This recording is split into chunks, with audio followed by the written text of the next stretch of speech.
Bene, eccoci qua rientrati in studio. Allora, io credo che sia il momento anche di vedere un pochino quelli che sono i numeri, perché li abbiamo annunciati, è bene anche cercare un pochino, anche cercare di riassumere qual è la linea di pensiero e cosa si appresta a fare o insomma sta facendo l'Unione Europea. Allora, innanzitutto invito la regia a proporre la prima scheda. Vediamo il numero dei richiedenti asilo in Europa. Nel 2013 sono stati 435.000, nel 2014 626.715, abbiamo avuto un incremento del 44%, stiamo parlando di richiedenti asilo.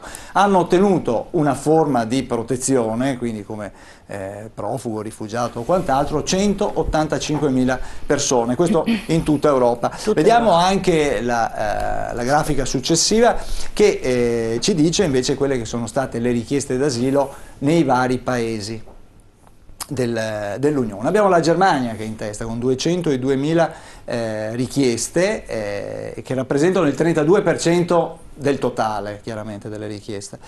La Svezia 81.000, come vedete, il 13%, Italia e Francia rappresentano il 10% dell'insieme delle richieste d'asilo, l'Ungheria è al 7%, un altro paese che ha una forte attrattiva. Quindi questo per quanto riguarda le richieste d'asilo. L'aspetto sicuramente interessante e significativo è stato l'incremento, chiaramente, delle persone che hanno fatto richiesta. Poi, come abbiamo visto, il numero di chi viene accontentato, e abbiamo visto poi gli effetti prima nell'intervista alla cooperativa sociale, è quello appunto del ricorso, quindi le varie procedure. Ma comunque 185.000 hanno avuto il riconoscimento, lo status di profugo, di rifugiato. Vediamo invece adesso quello che sta mettendo in campo l'Europa. Questa agenda dell'Unione Europea sull'immigrazione, abbiamo due canali di accoglienza che sono stati decisi. In pratica quella che viene chiamata relocation, la ricollocazione, la ridistribuzione dei profughi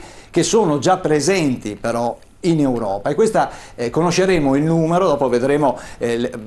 Questa ridistribuzione viene presentata in termini percentuali, quindi ogni paese ha la sua percentuale. In base a questa percentuale avrà un numero di profughi da accogliere nel proprio paese, questo per quanto riguarda quelli che sono già presenti, quindi non quelli che stanno arrivando, ma quelli che ci sono già. L'altro canale di accoglienza è quello che viene definito il resettlement, potremmo definirlo nuova collocazione, insomma una traduzione dall'inglese, riguarderà 20.000 persone in totale. Sono persone che necessitano di protezione internazionale, che hanno già lo status di profughi, quindi sono già riconosciuti come profughi e attualmente si trovano nei campi profughi in Africa e in Medio Oriente, pensiamo a quelli siriani ad esempio e a tanti altri. In questo caso qua saranno i paesi ad andarsi a prendere i profughi e a portarli. Anche qui ci sono delle percentuali, cioè quindi ogni paese dovrà fare il suo dovere in base a una percentuale che come è stata calcolata, in base a che criteri. Allora nella slide successiva abbiamo, diciamo, quelli che sono i parametri che vengono, quindi i criteri che hanno fissato queste quote sono il numero degli abitanti del paese ospitante, il numero dei profughi che già si trovano nel paese, il prodotto interno lordo del paese e il tasso di disoccupazione. Allora vediamo che risultati ne sono usciti. Mica tanto diverso. Allora vediamo anche la grafica successiva. Questo allora riguarda il primo canale di ingresso che abbiamo, quella della ridistribuzione dei profughi già presenti. Noi siamo al terzo posto, abbiamo ottenuto un 11,84% che sulla base di un calcolo approssimativo potrebbe significare un 70.000 persone più o meno rispetto ai numeri che abbiamo visto precedentemente, ma il numero non è ancora conosciuto perché appunto diventerà, il tutto sarà confermato a fine maggio. Da questo schema c'è da dire che innanzitutto non partecipano, o comunque non potrebbero partecipare La Gran Bretagna, l'Irlanda e la Danimarca, che hanno il potere di decidere se aderire o meno a questa opzione.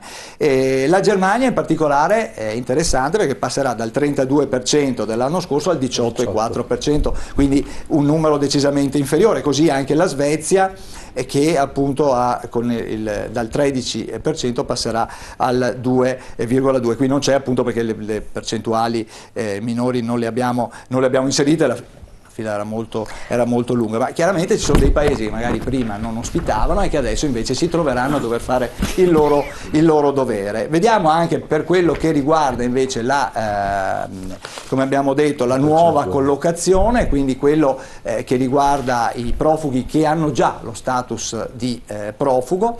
Eccolo qua. Allora abbiamo la Germania che ha un 15,43%, che in pratica sulla base di 20.000 persone dovrà accogliere 3.086 profughi. Noi siamo in questo caso al quarto posto, abbiamo un 9,94% e sono circa 2.000 persone che dovremo andarci a prendere nei campi profughi in Oriente piuttosto che in Africa e portarli qui da noi e accoglierli. Ecco, questi diciamo sono un po' i numeri, è una prima parte di quello che ha stabilito l'Europa, però chiaramente ci sono dei punti interrogativi sui numeri innanzitutto, e poi non vengono considerati i nuovi arrivi. Hanno fatto un calcolo ma sull'esistente.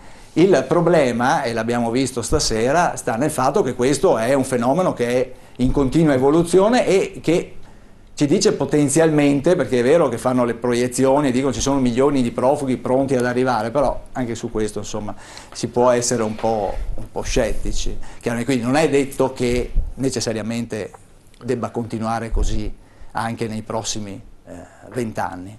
Certo. Volpile, cosa dice? Speriamo di no, perché anche con questi tassi di incremento, no? Certo, ma io stavo pensando che la Germania, per esempio, si entra solo con quello status di profugo, non entri in Germania, sia chiaro, cioè, non è che entriamo così perché abbiamo voglia, perché l'Italia ci lascia il coso e andiamo, no, in Germania, ricordo la Germania, sulla Francia, ma la Germania, se non hai lo stato giuridico di profugo, tu non entri, cioè ti rimandano a casa. Questo tanto per essere il 32%.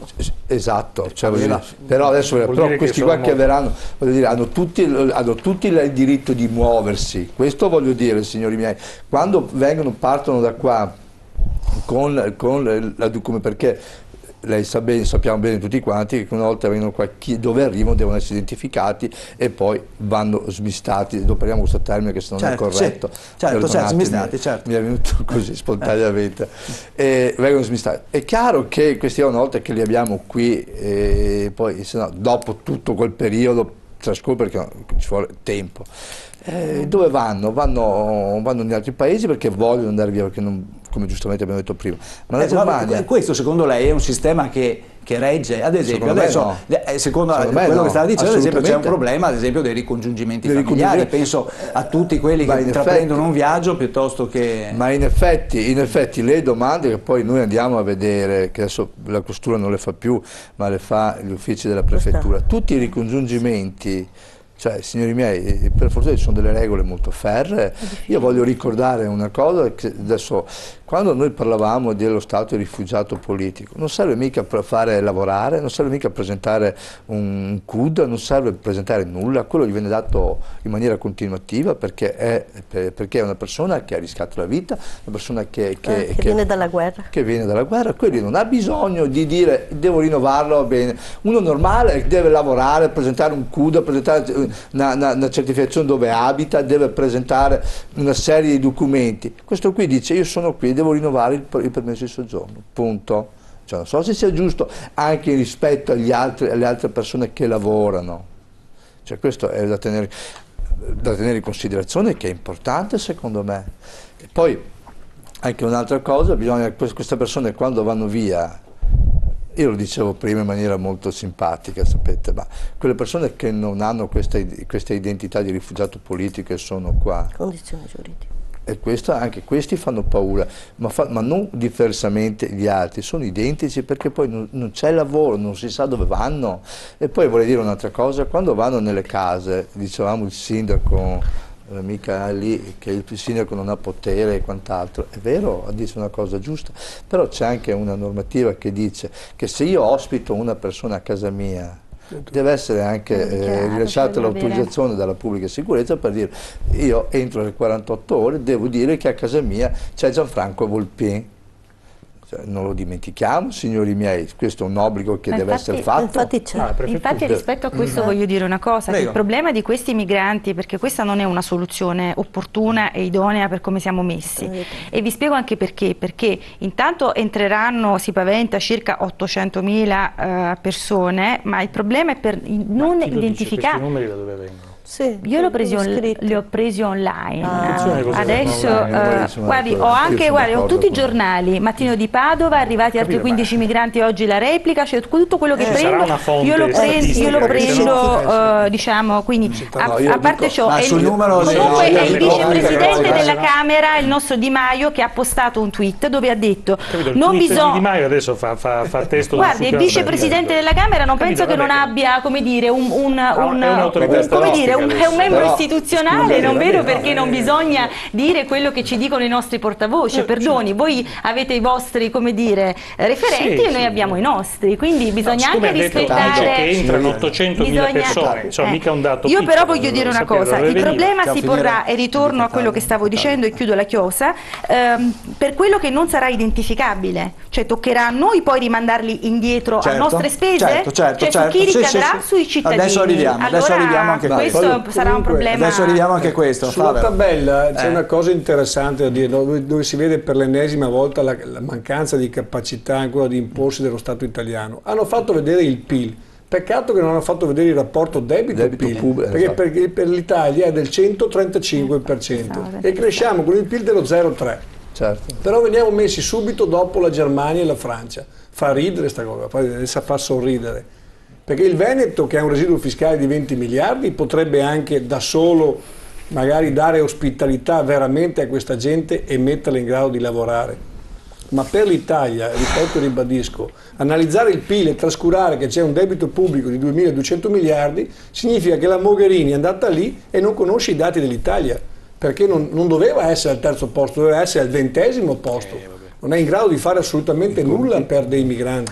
Questo è il fatto reale. Poi mettere il PIL e trascurare il debito che abbiamo è come il tesoretto famoso da 1,5 miliardi e poi la consulta il giorno dopo dice che ci sono 18 miliardi da dare ai pensionati, ma sicuramente non verranno dati, verrà forse fatto un voucher, qualcosa, no? O qualche BTP a lunga scadenza. L'importante è che continuino a dare le pensioni di 40.000 euro, ma quelle da 1.200 non vanno integrate.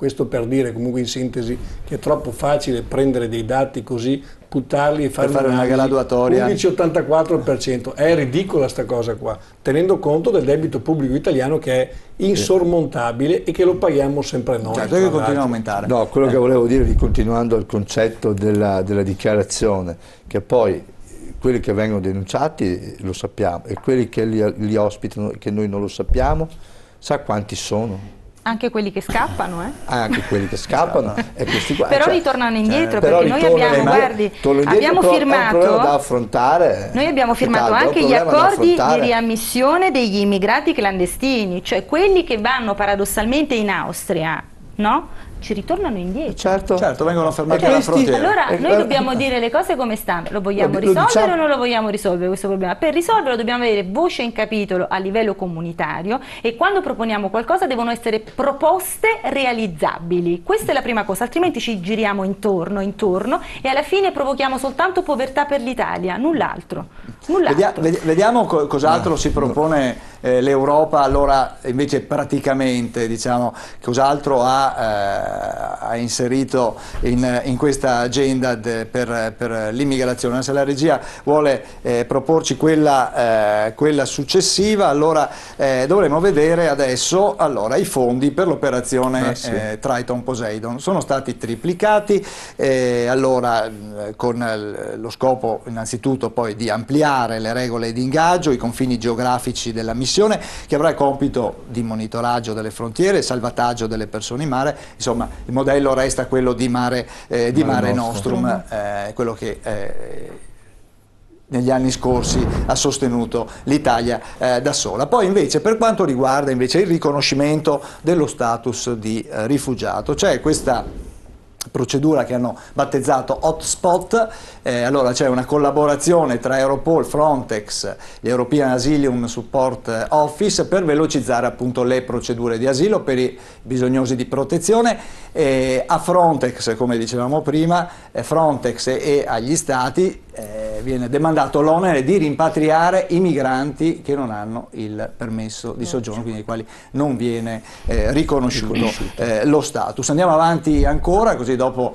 Allora, poi c'è ovviamente l'intensificazione alla lotta ai trafficanti, identificazione, la cattura, la distruzione delle imbarcazioni dei trafficanti. L'Europol cercherà e oscurerà i siti internet utilizzati dai trafficanti per dare informazioni sui passaggi in mare. Sono particolarmente attivi da questo punto di vista, la rete ovviamente offre un supporto importante per loro. Per quanto riguarda ovviamente tutte le operazioni terrestri, la distruzione delle imbarcazioni e quant'altro, occorre il mandato dell'ONU, come si diceva, per il momento ancora non c'è. Andiamo avanti ancora, non ne abbiamo ancora molti. Questione dei rimpatri. Allora, c'è la necessità di aumentare il numero dei rimpatri di chi non ha il diritto all'asilo arrivato illegalmente, perché nel 2013 solo il 39% di coloro che dovevano essere rimpatriati di fatto, cioè il 39% dei rimpatri decisi dalle autorità è stato eseguito, solo il 39%, quindi c'è un 60% che doveva tornarsene a casa e che non è tornato,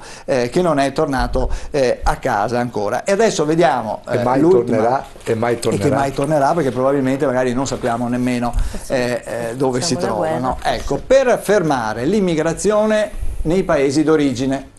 Allora, programmi di sviluppo regionale e protezione a partire dal Nord Africa, nel Corno d'Africa, ma anche in Medio Oriente. In Niger un centro polifunzionale per dare informazioni, protezione e ricollocazione per i profughi, e poi c'è questa operazione di cercare di scoraggiare i migranti facendo capire quali sono i rischi. L'Unione Africana è già pronta per collaborare sulle missioni di polizia e sicurezza in Niger e in Mali, dove passano molti migranti diretti in Europa, come dicevamo prima il Niger in modo particolare è un paese chiave. E certo, professor Casem, volevo fare intervenire lei.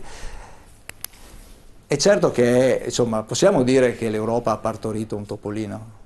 No, non ha risolto nessun problema, neanche il topolino è nato. Neanche quello? No, perché è tutto rimasto esattamente come è rimasto. Hanno confermato che andremo noi a prenderci, giustamente, dei rifugiati politici in Siria piuttosto che in qualche altro paese, oltre a quelli che arriveranno, perché non si parla di un blocco di questo esodo biblico. Quindi non mi pare che siamo arrivati a una soluzione, ma normalmente l'Europa, scusate la mia così poca fiducia, non ha mai risolto niente. L'Europa non risolve nulla. Non abbiamo una politica estera, non diamo la colpa alle singole persone che rappresentano l'Europa, non abbiamo una politica interna. La politica interna della Germania. Certo, beh, l'abbiamo visto anche con la crisi ucraina. Ma sì, per questo, certo, no? Abbiamo rischiato una guerra perché la Germania per l'ennesima volta voleva i Sudeti, ma è una roba che pensavo che fosse una demenza senile di Hitler, invece ce l'ha anche l'attuale presidente della... Non lo so, ma mi pare che ci sia un'incompetenza o una non volontà nel risolvere i problemi. Io non so, chiedo conforto perché forse sono io che, vista l'età, traviso la realtà. Lei ha fiducia nell'Europa oppure no? Assolutamente, guardi, sono perfettamente d'accordo con il professore per il 99% di quello che ha detto questa sera, perché con queste cose qua non risolviamo assolutamente nulla. Diciamo insomma che è prossimo un sciopero della scuola, perché la scuola è in crisi e quindi io mi auguro che ci sia una coesione tra chi opera, l'operatore scolastico a tutti i livelli e il governo. Penso che ci si arriverà perché buon senso c'è, è necessario che ci sia. per esempio anche nella scuola non abbiamo considerato questa immigrazione e quindi mettere all'interno della scuola dei giovani che parlano un'altra lingua, che quando vanno a casa parlano con i genitori un'altra lingua, che non hanno la stessa cultura necessariamente nostra, e quindi è necessario integrarli anche nella scuola, perché la scuola è il fattore fondamentale di integrazione. La scuola non è preparata nemmeno per insegnare agli italiani. Io ho grossi dubbi che si riusciamo a integrare. Lancio la provocazione. Allora abbiamo Luciano Greco. No, io sulla scuola lascio magari... Grazie. No, io però forse non ho capito di cosa abbiamo parlato fino adesso, perché abbiamo detto una serie di cose questa sera. Abbiamo detto che vorremmo che si cominciasse a intervenire in Africa con dei centri di smistamento in Africa. Io vorrei chiederle una cosa, se mi permette. Mi fa scoraggiare i migranti facendo capire i rischi. Di che cosa, i rischi del viaggio, vorrei capire cosa gli andiamo a spiegare a questi professori. Finisco, diciamo una cosa più grosse. Siate sintetici, che abbiamo i telespettatori che abbiamo detto iniziano a scalpitare. Vogliamo che si vada a fare una politica lì, di centro di smistamento lì. E c'è. Non funzionerà? Vediamolo. Proviamo. Vediamolo. Perché bisogna uscire dalla logica del non funziona prima di vederlo operativo. Abbiamo detto stasera, noi eravamo d'accordo sul punto che, diciamo, bisognasse ripartire in Europa i migranti. Ci sono delle quote, possiamo discutere i criteri, discutiamo i criteri. Adesso che i tedeschi ci accettino che noi usiamo il debito pubblico, questa la vedo durissima, ma comunque discutiamo. Abbiamo delle quote. Ovviamente oggi scopriamo l'acqua calda, cioè che i tedeschi hanno un sacco di profughi e quindi ce li rimandano indietro a noi. Ma per mesi abbiamo ascoltato il fatto che dobbiamo chiedere agli altri di condividere l'onere dei profughi e gli altri hanno detto vabbè, condividiamoli. Aggiungo, non c'è nella scheda, che per il primo giro, per il primo anno, l'Italia è esclusa per il motivo che ovviamente è il paese più colpito da queste cose. Quindi io inviterei semplicemente, questa è un po' come la storia degli 80 euro di Renzi, no? Cioè dice non funziona, non viene stabilizzato, e poi è stato stabilizzato. Adesso vediamo un attimo come funziona, cioè nel senso... Si lascia interrompere, abbiamo il signor Diego che è in attesa, avete pazienza, dopo proseguiamo. Buonasera signor Diego, da dove chiama? Io chiamo da Vicenza. Buonasera, prego. Niente, per quanto riguarda il professor Casen parlava che questa immigrazione è organizzata, io concordo pienamente. Perché vede, io tutti i giorni attraverso la città per andare al lavoro e vedo tutti questi giovani, li chiamano migranti, chiamiamoli clandestini, come li vuole.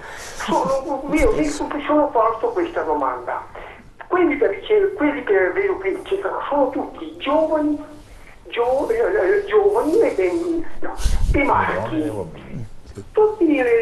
Ogni giorno vediamo nella televisione questi barconi che arrivano e quasi tutti, in maggioranza vediamo, ripeto, sono giovani e maschi. Ma mi domando, ci dicono che sono profughi, ma nell'Africa non ci sono maschi e donne anziani, come mai questi non arrivano?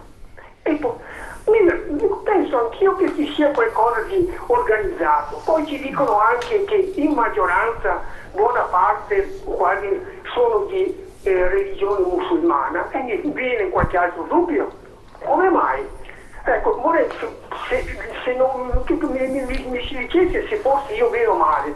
Ripeto, come mai sono maschi giovani? Certo, benissimo. E poi una cosa, prego. Le aggiungo questo, e chiudo. Il professor Casen parlava che nell'invasione dell'Iraq, quando gli americani sono andati in Iraq nel 2003, non hanno trovato le famose armi di distruzione di massa.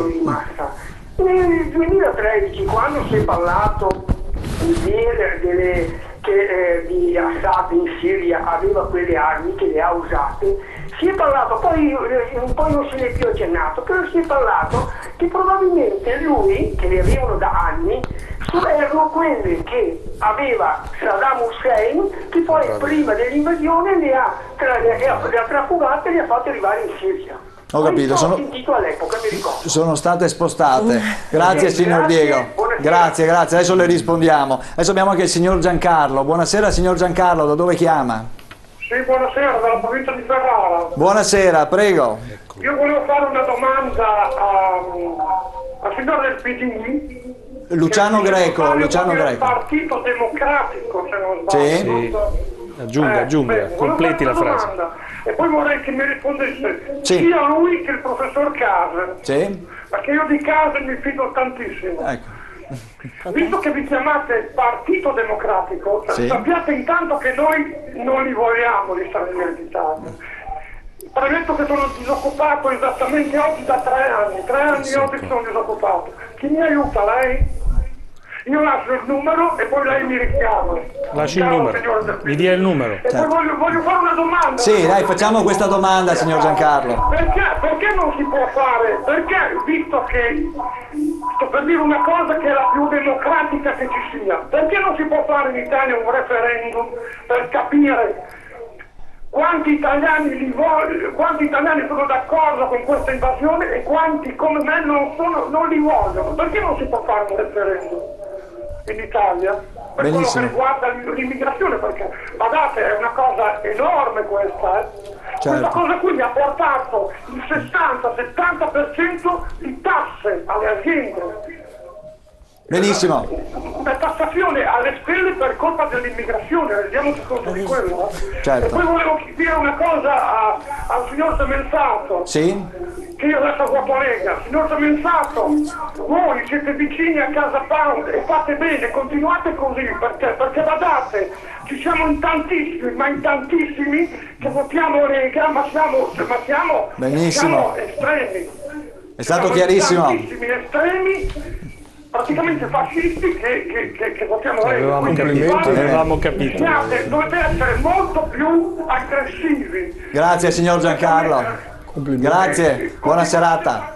Buona serata. Abbiamo anche il signor Maurizio, un attimo, aspettiamo perché purtroppo dopo il tempo scappa via e non riusciamo più a far parlare i telespettatori che invece ci tengono a intervenire. Signor Maurizio, buonasera, da dove chiama?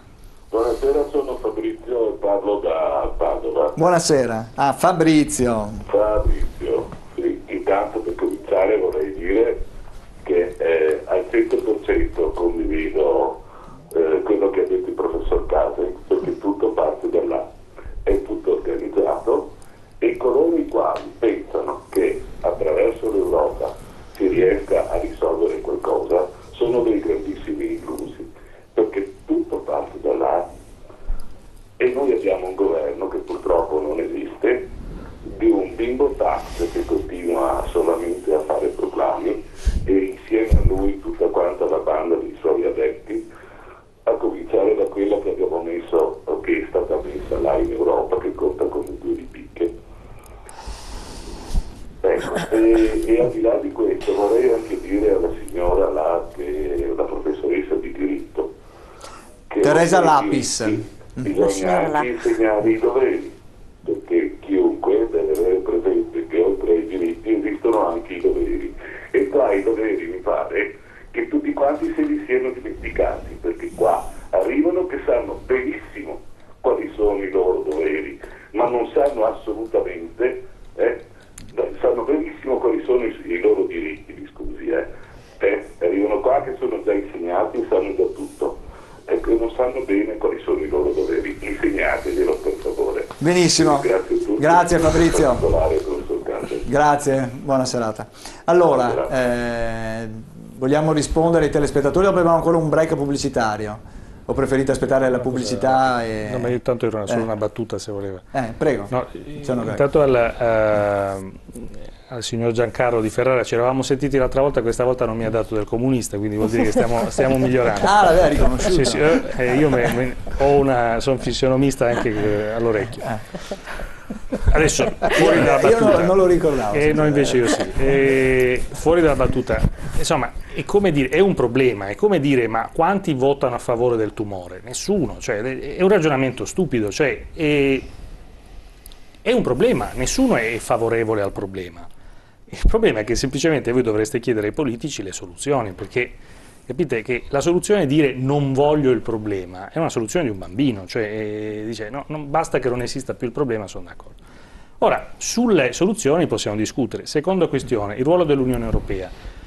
Siamo d'accordo che l'Unione Europea purtroppo è troppo debole di fronte alle lobby, anche i governi nazionali lo sono, però non è che ci siano tantissime altre soluzioni, è una strada faticosa.